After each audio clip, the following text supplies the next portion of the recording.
সকাল থেকে কাজে এত ব্যস্ত তোমাদের সাথে কোনো ভিডিওই শেয়ার করা হচ্ছে না। সো হ্যালো এভরিওয়ান, আমি অনন্যা। কেমন আছো তোমরা সবাই? এইমাত্র অয়ন ঘুম থেকে উঠলো, তোর কাছে একটু বসেছিলাম।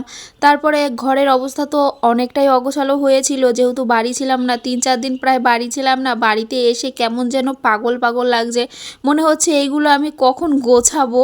তো আলনাটার অবস্থা তো যা তা ছিল। এখন এই যে সমস্ত জামা কাপড় নিচে নামিয়ে নিলাম, নামিয়ে তারপর এটাকে মুছে আবার জামা কাপড়গুলো ভাঁজ করে রাখবো। আমরা তো কালকে রাত্রেবেলা বাড়িতে এসেছি, বাড়িতে আসার পরে কোনো রকমে কটাও রান্না করে খেয়ে দিয়ে ঘুমিয়েছিলাম।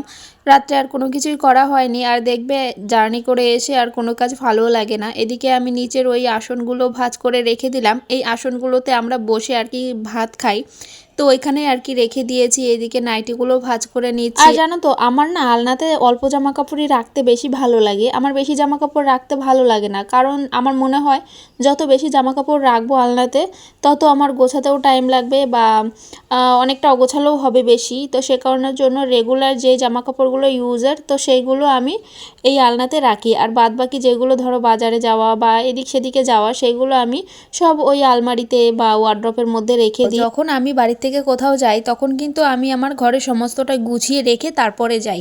ভাবি যে সমস্তটা গুছিয়ে রেখে যাই, আসার পরে আমার একটু কাজের চাপটা কম থাকবে, কিন্তু না, একই রকম থাকে। তো যাই হোক, তো আমার বলে না, সবারই এরকমটা হয়, যখন বাড়ি থেকে কোথাও যাই আসার পরে এরকমই হয়ে থাকে ঘর বাড়ি। তো চলো টাটা।